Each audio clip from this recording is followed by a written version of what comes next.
24-bölüm. Анан Жашия Исраилдин бардык урууларын Шекемге чогултту. Исраил аксакалдарын, башчыларын, башкаруучуларын, көзөмөлдөөчүлөрүн чакыртып алды. Бардыгы теңирдин алдында турду. Анан Жашия чогулган бардык элге мындай деди: Исраилдин Кудай теңири мындай дейт: Силердин ата-бабаларыңар Ибраим менен Нахордун атасы Терах эзелтен эле дарыянын аркы өзүндө жашап, башка кудайларга кызмат кылып келишкен. Бирок мен силердин атаңар Ибраимди дарыянын аркы өзүнөн чакырып алып, бүткүл Канаан жерин кыдыртып, ага Исхакты берип, тукумун көбөйттүм. Исхакка Жакып менен Эйсапты бердим. Эйсапка мен Сейир тоосун мурас кылып бердим.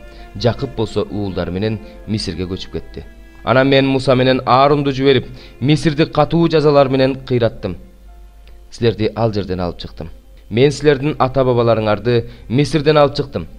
Силер Кызыл деңизге келдиңер. Ошондо Мисирликтер ата-бабаларыңардын артынан майдан арабалары жана атчан аскерлери менен Кызыл деңизге чейин кууп келишти. Бирок алар теңирге зар какшап ыйлашты. Ал силер менен Мисирликтердин ортосуна караңгылык каптатып, аларды деңизге чөктүрдү. Мисирде менин эмне кылганымды силер өз көзүңөр менен көргөнсүңөр. Анан силер көп убакыт чөлдө болдуңар. Анан мен силерди Иордандын ар жагында жашаган аморлуктардын жерине алып келдим. Алар силер менен салгылашышты. Бирок мен аларды силердин колуңарга салып бердим. Силер алардын жерин мурастап, үлүшкө алдыңар. Мен аларды силердин көз алдыңарда кырдым. Маап падышасы Сипордун уулу Балак Исраилга каршы согушка аттанды. Чабарман чаптырып силерди каргатыш үчүн Бейордун уулу Биламды чакыртты. Бирок мен Биламды уккум келген жок, ал силерге батасын берди. Мен силерди анын колунан куткардым. Силер Иордандан өтүп Жерихого келдиңер. Жерихонун тургундары болгон аморлуктар, периздиктер, канаандыктар, хеттиктер, гиргештиктер, хибиликтер, жебустуктар силерге каршы согушка чыгышты. Бирок мен аларды силердин колуңарга салып бердим. Мен силердин алдыңардан чоң аарларды жибердим. Чоң аарлар аларды силердин алдыңардан кууп чыгышты. Аморлуктардын эки падышасын кылычыңар менен, жааңар менен кууп чыккан жоксуңар. Мен силерге өзүңөр иштетпеген жерди, өзүңөр курбаган шаарларды бердим. Силер ошол шаарларда жашап жатасыңар. Өзүңөр отургузбаган жүзүмзарлар менен зайтун бактарынын мөмөлөрүн жеп жатасыңар. Ошондуктан Кудай теңирден коркуп, ага чын жүрөктөн, ак дилден кызмат кылгыла. Дарыянын аркы өзүндө жана Мисирде силердин ата-бабаларыңар кызмат кылган кудайлардан баш тарткыла. Өз теңириңерге кызмат кылгыла. Эгерде Кудайга кызмат кылгыңар келбесе, анда азыр кимге кызмат кылууну тандап алгыла. Дарыянын аркы өзүндө ата-бабаларыңар кызмат кылган кудайларга кызмат кыласыңарбы? Же силер жеринде жашап жаткан аморлуктардын кудайларына кызмат кыласыңарбы? Тандагыла. Мен жана менин үй бүлөм болсо теңирге кызмат кылабыз. Эл мындай деп жооп берди: Жок, андай болбойт. Теңирди таштап, башка кудайларга кызмат кылбайбыз. Анткени Кудай теңирибиз бизди жана биздин ата-бабаларыбызды Мисир жеринен кулчулуктан алып чыгып, биздин көз алдыбызда чоң кереметтерди көрсөтүп, бизди өткөн бардык жолдорубузда сактады. Бизди бардык элдерден сактады. Теңир биздин алдыбыздан бардык элдерди жана бул жерлерде жашаган аморлуктарды кууп чыкты. Ошондуктан биз да теңирге кызмат кылабыз. Анткени ал биздин Кудайыбыз. Ошондо Жашия элге мындай деди: Теңирге кызмат кыла албайсыңар, анткени ал ыйык Кудай, кызганчаак Кудай. Ал силердин мыйзамсыздыктарыңар менен күнөөлөрүңөргө чыдабайт. Эгерде силер Кудай теңирди таштап, башка кудайларга кызмат кыла турган болсоңор, ал буга чейин силерге жакшылык кылып келсе да, башыңарга мүшкүл түшүрүп, кырып салат. Эл Жашияга мындай деди: Жок, биз Кудай теңирге кызмат кылабыз. Жашия элге мындай деди: Силер Кудай теңирге кызмат кылууну тандап алдыңар. Өзүңөргө өзүңөр күбөсүңөр. Алар: Ооба, өзүбүзгө өзүбүз күбөбүз дешти. Андай болсо башка кудайларыңардан баш тартып, жүрөгүңөрдү Исраилдин Кудай теңирине бургула. Ошондо эл Жашияга мындай деди: Кудай теңирибизге кызмат кылабыз, анын үнүнө кулак салабыз. Ошол күнү Жашия эл менен келишим түзүп, Шекемде аларга көрсөтмөлөр менен мыйзам берди. Жашия бул сөздөрдү Кудайдын мыйзам китебине жазды да, бир чоң ташты алып, теңирдин ыйык жайынын жанында өскөн эмен дарагынын түбүнө койду. Анан Жашия бүткүл элге: Мына бул таш бизге күбө болот, анткени ал теңирдин бизге айткан сөздөрүнүн баарын укту. Эгерде Кудайыңардан баш тартсаңар, ал силерге каршы күбө болот деди. Анан Жашия элди ар бирин өз жерине кое берди. Ошондон кийин теңирдин кулу Нундун уулу Жашия 110 жашка чыгып көз жумду. Аны өз жерине Гааш тоосунан түндүккө карай кеткен Эпрайым тоосундагы Тимнат Серахка коюшту. Ысрайыл уулдары Жашиянын көзү тирүүсүндө, ошондой эле Теңирдин Ысрайыл үчүн кылган бардык иштерин көргөн, Жашиядан узагыраак жашаган аксакалдардын көзү тирүүсүндө Теңирге кызмат кылышты. Ысрайыл уулдары Жусуптун сөөгүн Мисирден алып чыгып, Шекем талаасындагы жерге көмүшкөн. Ал жерди Жакып Шекемдин атасы Хамордун уулдарынан 100 кеси тага сатып алган. Кийин ал жер Жусуптун уулдарынын үлүшүнө тийген. Ошондон кийин Аарондун уулу Элазар да көз жумду. Аны уулу Пинахастын үлүшүнө тийген Эпрайым тоосундагы Гибага коюшту. 4 бөлүм. Петр менен Жакан элге сүйлөп жатышканда, ыйык кызмат кылуучулар, ибадатканадагы күзөт башчылар жана саддукейлер алардын жанына келишти. Алар бул экөөнүн элди окутуп, өлгөндөрдүн Иса аркылуу тирилерин жарыялап жатышканына ачууланышты. Аларды кармап, эртең менен кечейин камап коюшту. Анткени кеч кирип калган эле. Бирок сөз уккандардын көпчүлүгү Исага ишенип калышты. Алардын саны 5000ге жакын эле. Эртеси күнү жүйүттөрдүн башчылары, аксакалдары, мыйзам окутуучулары, башкы ыйык кызмат кылуучу Анас, Каяпа, Жакан жана Искендер, башкы ыйык кызмат кылуучулар уруусундагылардын бардыгы Иерусалимге чогулушту. Алар Петр менен Жаканды ортого чыгарып, силер муну кайсы күч менен же кимдин атынан кылдыңар деп сурашты. Ошондо Петр ыйык рухка толуп аларга мындай деди: эл башчылары жана Исрайыл аксакалдары, эгерде силер бүгүн бизди оорлуу адамга жакшылык кылганыбыз үчүн сурак алып, анын кантип айыккан жөнүндө сурап жатсаңар, анда бардыгыңар бүт Исрайыл эли билип алгыла. Бул адам силер айкаш жыгачка кадаган, бирок Кудай кайра тирилткен Назареттик Иса Машаяктын атынан айыгып, силердин алдыңарда турат. Иса силер куруучулар жаратпай койгон, бирок бурчтун негизи болуп коюлган таш. Адамдарды Исадан башка эч ким куткара албайт. Анткени асман астында бизди адамдарды куткара ала турган башка ысым жок. Алар Петр менен Жакандын тайманбастыгын көрүп, алардын окубаган жөнөкөй адамдар экендигин билип таң калышты. Алардын Иса менен бирге жүргөндүгүн билишти. Бирок айыккан адамдын алардын жанында турганын көрүшүп, каршы сүйлөй алышкан жок. Анан аларга Синедриондон чыгып турууну буйрушту да, бул адамдарды эмне кылалы? Анткени алар аркылуу улуу керемет көрсөтүлгөндүгү Иерусалимде жашагандардын баарына маалым болду. Биз да муну тана албайбыз. Бирок бул мындан ары эл арасында жайылбаш үчүн аларды коркутуп, бул ысым жөнүндө жарыялоого тыюу салалы деп өз ара кеңешишти. Анан аларды чакырып, Исанын ысымы жөнүндө таптакыр сүйлөбөгүлө да, окутпагыла деп буйрук беришти. Бирок Петр менен Жакан аларга: өзүңөр ойлоп көргүлөчү, Кудайды укпай, силерди угуу Кудай алдында туурабы? Биз көргөнүбүз менен укканыбызды айтпай кое албайбыз деп жооп беришти. Алар болсо эл тургандыктан ал экөөнү жазалоонун ыңгайын таба алышпай, аларды дагы бир жолу коркутуп, бошотуп жиберишти. Анткени элдин баары болуп өткөн окуя үчүн Кудайды даңктап жаткан эле. Оорусунан керемет менен айыккан бул адамдын жашы 40тан ашып калган болчу. Бошотулгандан кийин алар башка шакирттерге келип, башкы ыйык кызмат кылуучулар менен аксакалдардын айткандарын айтып беришти. Алар болсо муну угушкандан кийин катуу үн менен асманды, жерди, деңизди жана алардын ичинде эмне болсо ошонун баарын жараткан эгедер Кудай, сен ыйык рух аркылуу атабыз Дөөттүн, өзүңдүн кулуңдун ооз аркылуу бутпарастар эмне үчүн каарданып жатышат? Элдер эмне үчүн ишке ашпай турган нерсени ойлоп жатышат? Дүйнөнүн падышалары каршы көтөрүлүштү, төрөлөр Теңирге жана анын машаягына каршы чогулушту деп айткансың.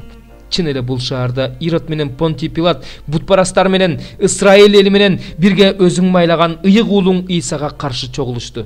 Алар сенин күчүң жана чечимиң менен алдын ала белгиленген нерсени орундатыш үчүн чогулушту. Азыр болсо Теңир алардын коркутуп жатканын көрүп турасың.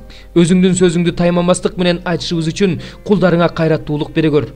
Сенин ыйык уулуң Исанын атынан ooрлууларды айыктыруу үчүн, кереметтерди жана жышаандарды көрсөтүү үчүн өзүңдүн колуңду суна көр деп Кудайга чогуу сыйынышты. Ушинтип сыйынып бүтүшкөндө алар чогулган жер солкулдап кетти. Баары ыйык рухка толуп, Кудайдын сөзүн тайманбастык менен айта башташты. Исага ишенгендердин көпчүлүгүнүн ой тилектери бир эле. Эч ким өзүнүн мүлкүн меники дечи эмес. Алардын баардык нерсеси ортодо болчу.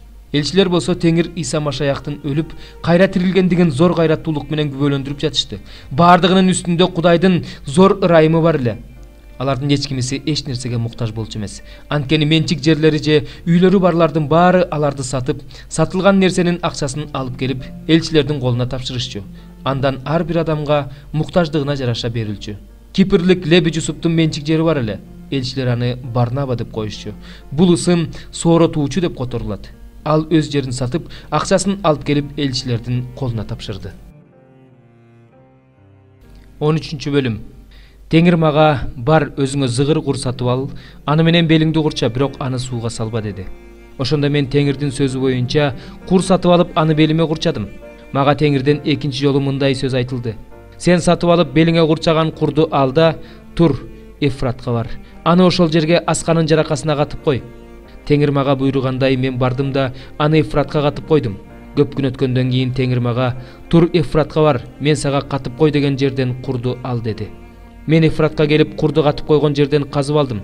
Кур бузулуп, эч нерсеге жараксыз болуп калыптыр. Ошондо мага Теңирден сөз болду. Теңир мындай дейт: Жүйүттүн текебердигин жана Иерусалимдин ыгы жок текебердигин ушинтип кыйратам. Менин сөздөрүмдү уккусу келбеген, өзүнүн жүрөгүнүн өжөрлүгү менен жашаган, башка кудайларга кызмат кылып, аларга таазим этиш үчүн алардын артынан жүргөн ушул болбогон эл эч нерсеге жарабай калган ушул кур сыяктуу болот. Анткени кур адамдын белине жакын жаткандай, мен Исраил менен жүйүттү өзүмө жакындаттым дейт Теңир. Алар менин элим болсун дедим. Алар менин даңкым, мактанычым, көркүм болсун дедим. Бирок алар тил алышкан жок. Ошондуктан аларга мынау сөздү айт: Исраилдин Кудай Теңири мындай дейт: шарап куюлуучу ар бир чанач шарапка толуп жатат. Алар сага: биз эмне шарап куюлуучу ар бир чанач шарапка толорун билбейт бекенбиз дешет. Сен болсо аларга мындай де: Теңир мындай дейт: мына мен бул жердин бардык тургундарын, дөөттүн тагында отурган падышаларды, ыйык кызмат кылуучулар менен пайгамбарларды, Иерусалимдин бардык тургундарын мас болгуча шарапка тойгузам. Аларды бири-бирине уруп кыйратам, аталарын да уулдарын да кыйратам дейт Теңир. Аларды аябайм, аларга ырайым кылбайм, аларды кырганыма өкүнбөйм. Кулак салгыла, уккула, текебер болбогула, анткени Теңир айтып жатат. Теңир караңгылык каптат электе, караңгылыктын тоосунда бутуңар мүдүрлө электе, Кудай Теңириңерди даңктагыла. Ошондо силер жарыкты күтөсүңөр, бирок Теңир аны өлүм көлөкөсүнө айлантып, караңгылык кылат. Эгерде силер муну укпай турган болсоңор, анда менин жаным жашыруун жерлерде силердин текебердигиңер үчүн ыйлайт. Катуу ыйлайт. Көздөрүмдөн жаш төгүлөт, анткени Теңир үйрү туткунду алып кетет. Падыша менен ханышага мындай деп айт: моюн суңгула, төмөнүрөөк отургула, анткени силердин башыңардан даңкыңардын таажысы кулады. Түштүктөгү шаарлар жабылуу, аларды ача турган эч ким жок. Жүйүт бүт бойдон туткунга кетип жатат, бүт бойдон туткунга кетти. Башыңарды көтөрүп түндүктөн келе жаткандарды карагыла. Сага берилген үйүр кайда, сенин сонун үйүрүң кайда? Сион кызы, Теңир сени жазалаганда сен эмне дейсиң? Өзүңө үстөмдүк кылууга аларды өзүң үйрөтпөдүң беле? Төрөп жаткан аялдай кыйналып жаткан жоксуңбу? Эгерде сен өз жүрөгүңдө эмне үчүн бул менин башыма түштү дей турган болсоң, бул сенин көп сандаган мыйзамсыз иштериң үчүн болду. Этегиң ачылды, согончогуң жылаңачталды. Эфиопиялык адам өз терисин өзгөртө алабы? Илбирс өзүнүн чаар темгилин өзгөртө алабы? Ошондой эле жамандык кылып көнгөн силер жакшылык кыла аласыңарбы? Ошондуктан аларды чөл шамалы учурган топондой кылып учуруп жиберем. Мына сенин энчиң. Сага менден ченелген үлүш ушул дейт Теңир. Анткени сен мени унутуп, жалганчылыкка таяндың. Ошондуктан сенин абийириң ачылышы үчүн этегиң бетиңе көтөрүлөт. Мен сенин бузуктууңду, сенин токтолбогон кумарданууңду, тойбостугуңду, талаадагы адырлардын үстүндөгү жийиркеничтүү иштериңди көрдүм. Кайгы сага, Иерусалим, сен качанкыга чейин тазаланбайсың. 27 бөлүм. Эртең менен бардык башкы ыйык кызмат кылуучулар менен аксакалдар чогулуп, Исаны өлүм жазасына тартуу үчүн кеңешме өткөрүштү. Алар аны байлап алып, башкаруучу Понтий Пилатка алып барышты. Исага чыккынчылык кылган жүйүт анын айыпталганын көргөндө өкүнүп, 30 күмүш тыйынды башкы ыйык кызмат кылуучулар менен аксакалдарга кайта алып келди да, күнөөсүз кандын төгүлүшүнө себепкер болуп, күнөө кетирдим деди. Алар: биздин ишибиз эмне, өзүң бил деп коюшту. Жүйүт күмүш тыйындарды ибадатканага ыргытып жиберип, ал жерден чыкты да барып асынып өлдү. Башкы ыйык кызмат кылуучулар тыйындарды жыйнап алып: бул кандын наркы, муну ибадаткананын казынасына салууга болбойт дешти. Өз ара акылдашты да бөтөн жерликтердин сөөгүн коюу үчүн ал тыйынга карапачынын жерин сатып алышты. Ошондон улам ал жер бүгүнкү күнгө чейин кандуу талаа деп аталат. Ошондо Жеремия пайгамбардын Алар ысрайылдыктардын аны баалаган баасын 30 күмүш тыйында алып, Теңир мага айткандай карапачынын жерин сатып алышты деп айткан сөз аткарылды. Иса башкаруучунун алдында турду. Пилат андан: "Сен жүйүттөрдүн падышасысыңбы? Өзүң айтып турасың", деди Иса.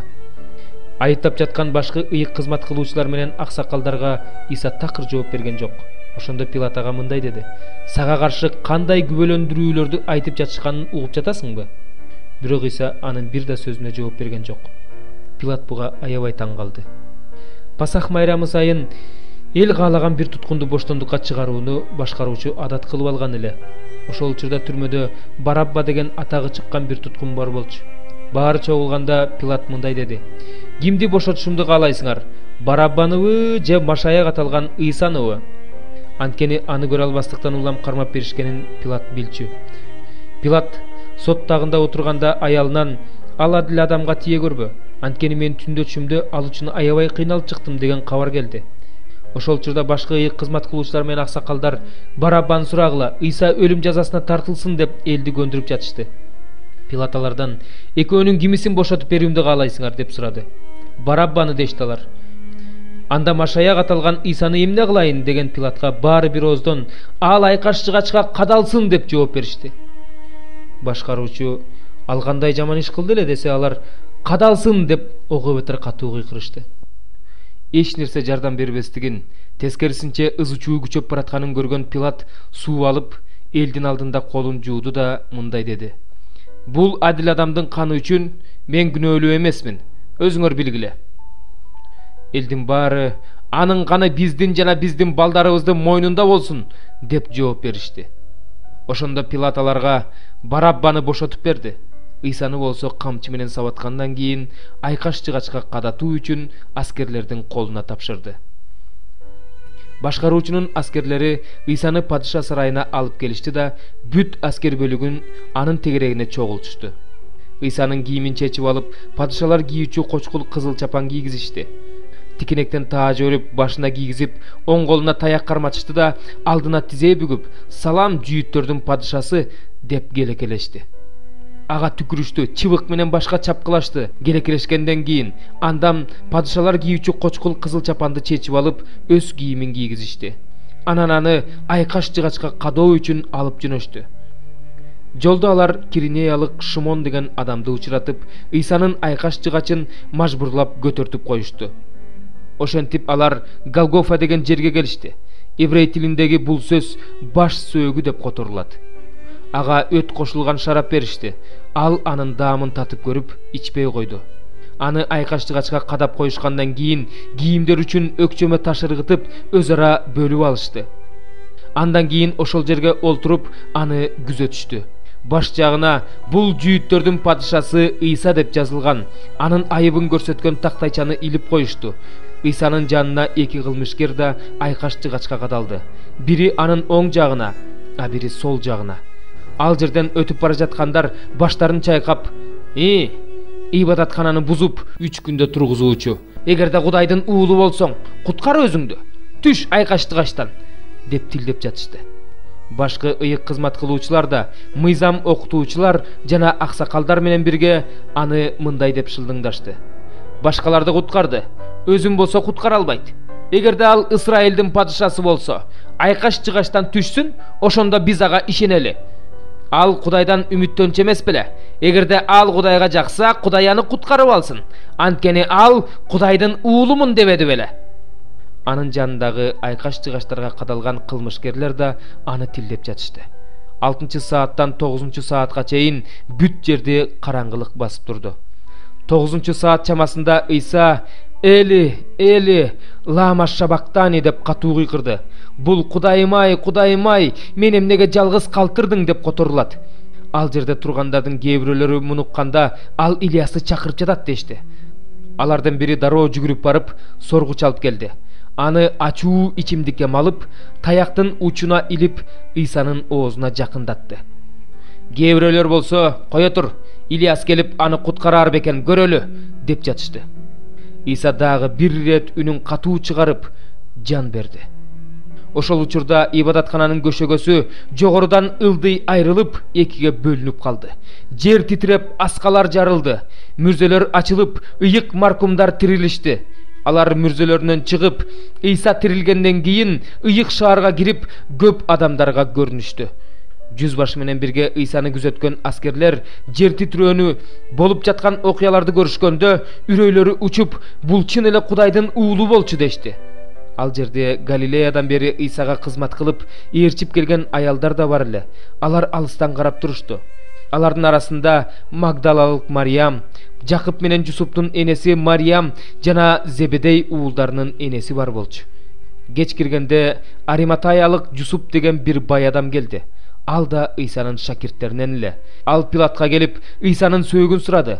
Пилат сөөктү берүүнү буйруду. Жусуп сөөктү алып, таза болотнай менен кепиндеди. Анан ал аны асканын бооруна оюлган өзүнүн жаңы мүрзөсүнө алып барып койду. Мүрзөнүн оозун бир чоң ташты тоголотуп келип жапты да кетип калды. Магдалалык Мариям менен дагы бир Мариям ошол жерде мүрзөнүн маңдайында отурушкан. Эртеси ишемби күнү башкы ыйык кызмат кылуучулар менен фарисейлер Пилаттын алдына чогулуп мындай дешти: "Мырза, жанагы алдамчынын тирүү кезинде 3 күндөн кийин тирилем дегени эсибизге түшүп жатат. Ошондуктан мүрзөнү 3 күнү кайтарууга буйрук бер. Шакирттери түн жамынып келип сөөгүн уурдап кетип, элге ал өлүп кайра тирилди деп айтышпасын. Ошондо бул акыркы калп мурункудан да жаман болот." Пилат аларга сакчыларды алгыла да барып каалаганыңардай кайтарып алгыла деп койду. Алар барып ташка мөөр басышты да мүрзөнүн жанына сакчыларды коюшту.